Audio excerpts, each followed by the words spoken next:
was Jim Rohn that said that your ability to communicate with yourself and with others, it determines your success. And so when I started out, when I was in high school, I was, played sports, loved athletics, and I realized that, honestly, a lot of the people that I was around just didn't communicate very well. They weren't that inspiring. I went on to play college football, and I started looking at the coach and what he would say, and all of a sudden he would just ramble on for an hour, and we would just be kind of lost. He brought in a psychologist and taught us the sandwich effect. And I don't know if you ever kind of heard the sandwich effect and critique. It's absolutely the worst thing, and honestly, it pisses me off, and I think it makes a lot of people mad. So I started thinking about this, and then my last 2 years in college, I went to Western Illinois, and I became a communication major. And the reason I studied communication is because I wanted to understand, what drove people to action. What was the difference between a great message and an average message? What was the difference between somebody who was a great speaker and an average speaker? What's the difference between somebody who's a great motivator and an average motivator?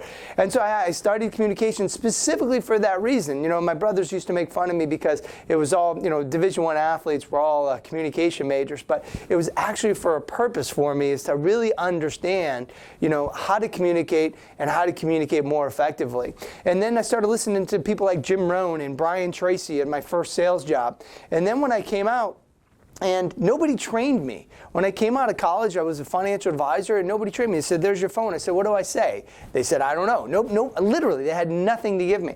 I went to a very large company, and again, they gave me the product and said, "Here, get on the phone." And again, nobody trained me on what to say. I had to wing it myself. Luckily, I did practice. Luckily, I was a communication major. I used to practice on the way back from my college to my house and rehearse stories I heard Jim Rohn say or Brian Tracy say. I don't really know why I did it, but I would envision myself on stage and telling these types of stories.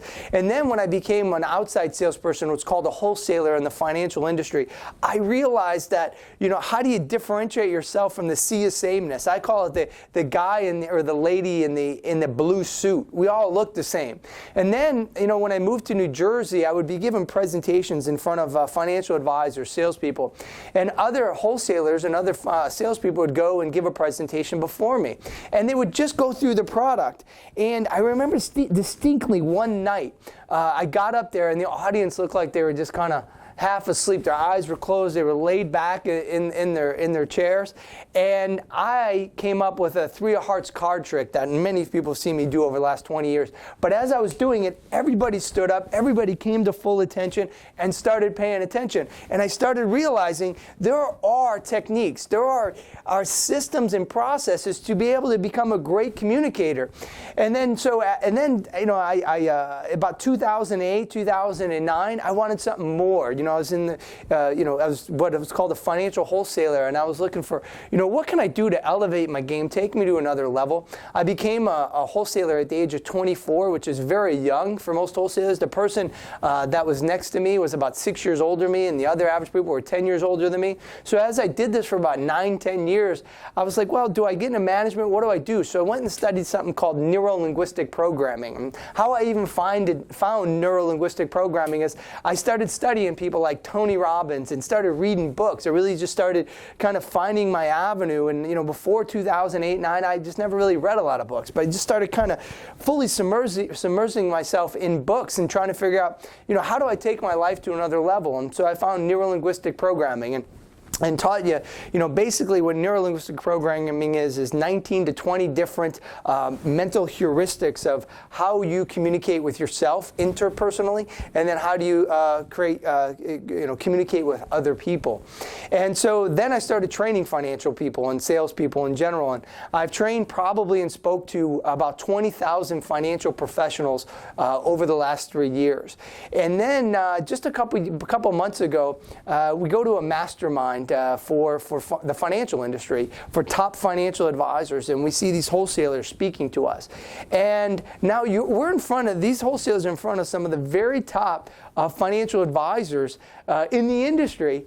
And I would say, unfortunately, and not one of them gave a great inspiring presentation. It was a product pitch. It was not persuasive. It didn't reframe me to how I currently was doing business, to frame up why I should do their product. It was just as lackluster presentations.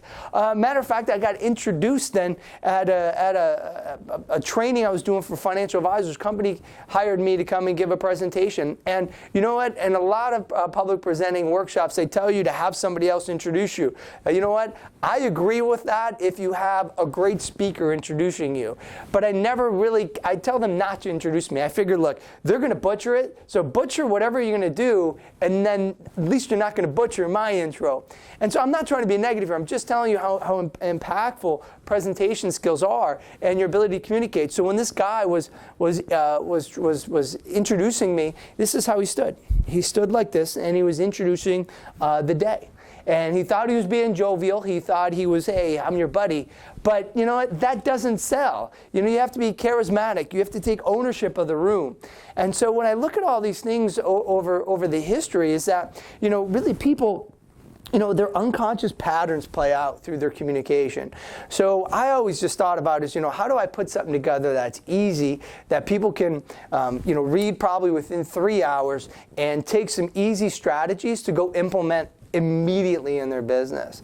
And so I coined it story selling. The reason I wrote it as story selling is that what I noticed ever since I was a young kid is that people who told great stories had a bigger impact on me. A story takes the unfamiliar and makes it familiar. And so I remember my dad, who was probably one of the greatest Little League baseball coaches in history, and anyone who grew up with my brothers or I understand that he just never lost. I don't really know how he did it, but he was really inspiring. He had great stories. When I got into the sales world, I realized the greatest salespeople that I was calling on, the people that I worked with, the people that were good, actually told great stories, because a story can help you reframe and frame up what you're trying to sell. A story can get people over the hurdle from where they are to where you want them to be.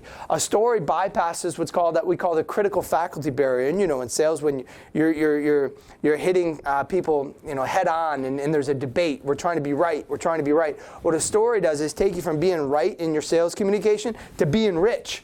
And so I wanted to give you the ideas wrapped around story selling. And so ultimately what it is, it's just a book that you're going to be able to read in probably 3 hours. You're going to be able to take the strategies. You're going to be able to implement them right away.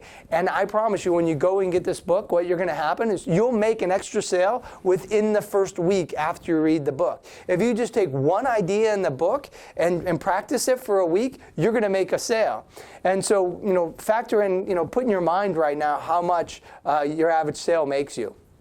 And, you know, think about, if I get one more of those, how much more am I going to make? And that's how impactful this book will be for you, and I guarantee it. So go and check out the book. Go claim a free copy at mattlinklater.com and check it out. It is the difference that makes the difference in communication. All the sales gurus I've ever studied recommend, you know, telling stories and being a great storyteller. And I don't profess to be a guru. All I profess to be is, you know, kind of taking the great ideas that I've learned and putting them to use. And these are strategies I use each and every day to help train my salespeople so they can make more sales. I train other salespeople so they make more sales. I left a training last week, and a guy said, you know what, I left and I actually closed a piece of business using Matt's closing methods. So I just wanted to give you easy things that are going to make an impact in your life and in your business right now. So go ahead and get story selling, check it out, and let me know what you think.